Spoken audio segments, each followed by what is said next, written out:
Welcome back to the channel, folks. Model Car Guy Rich here. Today I'm doing a build on the wild Wonderbread looking car there. Old psychedelic, something out of the 60s, early 70s.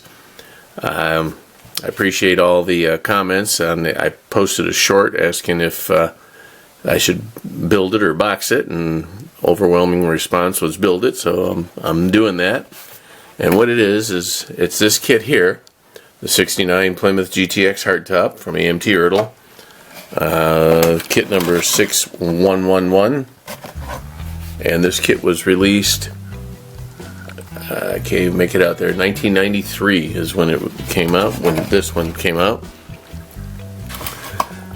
First thing I have to say about it is I am really impressed with the extra goodies that come with this.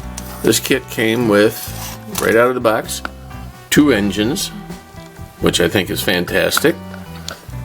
3 different, no, actually 4. There's a chrome one too, so 4 intake manifolds with different options. You have, here's the stock one here for a single carburetor. Here's a dual quad setup. Here is a tri-quad setup, and then the chrome one, I believe.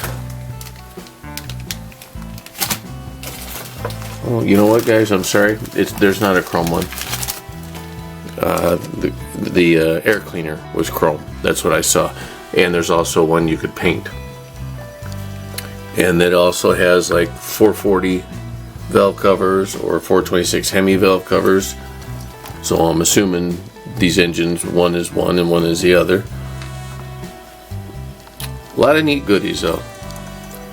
So alrighty. I'll get right onto it and get back to you in a minute.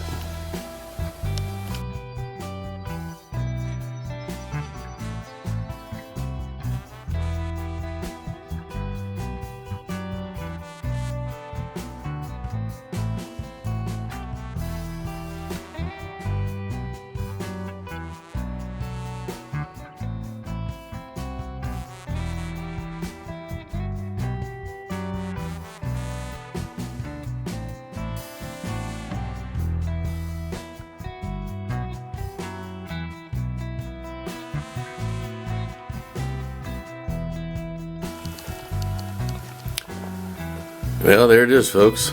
Talk about a psychedelic ride. This here is the 69 Plymouth GTX, and I just thought I'd go a little silly with it. See what I can come up with. Here is the hood. Let's see if I can't hardly pick it up there. Hold on a second.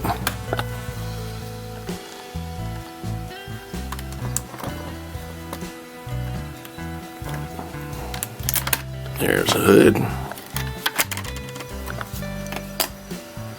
A little bit of detail under there, nothing too major.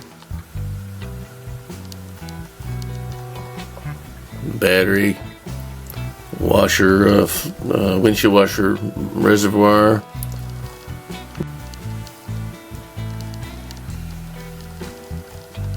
Some fine detailing going on in there. And then the interior come out really cool. I liked it. The rear end view and the front end view. And this side here, what I used was actual vinyl wrap, and I needed a third hand for this side, and it just didn't come out right. But we're going to keep on experimenting with it and try and get it right. I had to hold the heat gun in one hand and then try and work with the vinyl wrapping with both hands, and it was a little tough. So next time I try this, I'll do it with another person to help me out. The back seat is done in the same vinyl. I didn't want to do the front because I just wanted the contrast of the color. From this side, yeah, pretty cool looking. You know, aside from the wrinkling, I thought it was pretty neat. So there you go, guys. That's another one in the books. I'll put this one up on shelf somewhere until I figure out a way to perfect the application of the vinyl wrap on there. So, as always, Well, thank you for your time. Thanks for stopping by. This is Model Car Guy Rich out. I'll see you on the next one, and as always, keep on modeling.